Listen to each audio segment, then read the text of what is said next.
Ma'am இப்போ வந்துட்டு 108 கண்ட்ரீஸ்ல இருந்து 108 பெண் குழந்தைகள் வந்து இந்த ப்ராஜெக்ட்ல இருக்காங்கல்ல. ஸோ அவங்களோட ரோல்ஸ்ங்கிறது எப்படி இருக்கு மேம்? இந்த சக்தி சேட்டலைட்ட பொறுத்தவரைக்கும். இப்ப இந்த 108 குழந்தைங்களுக்கும் சமநிலையில வந்து இந்த படிப்பு அப்படிங்கிறது ஆன்லைன் எடுகேஷன் தான் குடுக்குறோம். ஏன்னா, எல்லாரையும் கொண்டு வந்து பண்றதுங்கிறது ஒரு கஷ்டமான ஒரு விஷயம்.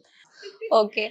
ஸோ வந்து இது 108 நாடுகள்ல இந்த ஒவ்வொரு நாடுகள்லயும் 108 குழந்தைங்க அப்படிங்கிறப்போ வந்து, அங்கேயும் அவங்களுக்கும் உங்களுக்கும் பிரிட்ஜா ஒரு அம்பாசிடர் இருப்பாங்கல்ல. ஸோ அவங்க எப்படி அந்த குழந்தைங்கள வந்து கரெக்ட்டா செலக்ட் பண்ணாங்க? ஏன்னா நீங்களே சொன்னீங்க, எல்லா குழந்தைகளுமே வந்து ஒரு புவர் பேக்ரவுண்ட்ல இருந்து வர குழந்தைங்க. ஸோ எப்படி கரெக்ட்டா பிக் பண்ணாங்க அவங்களெல்லாம்? இப்ப எப்படி அப்படின்னா, இந்த எக்ஸாமினேஷன் நமக்கே எக்ஸாமினேஷன்லாம் பிடிக்காது. ஐயோ! தலைவலி எக்ஸாம்லாம். ஸோ நான் என்ன சொன்னேன், ஆர்வம் இருக்கிற குழந்தைங்க.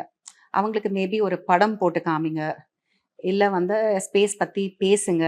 ஏதாவது ஒண்ணு அந்த மாதிரி ஒரு விஷயத்த செய்துட்டு, அதுக்கப்புறம் அந்த குழந்தைங்க கிட்ட பேசி, வந்து யாருக்கு அதுல அதிகம் ஆர்வம் இருக்கு? என்ன? யாரு கேள்வி கேட்கறாங்க? இந்த மாதிரியான குழந்தைங்கள நீங்க பிக் பண்ணுங்க.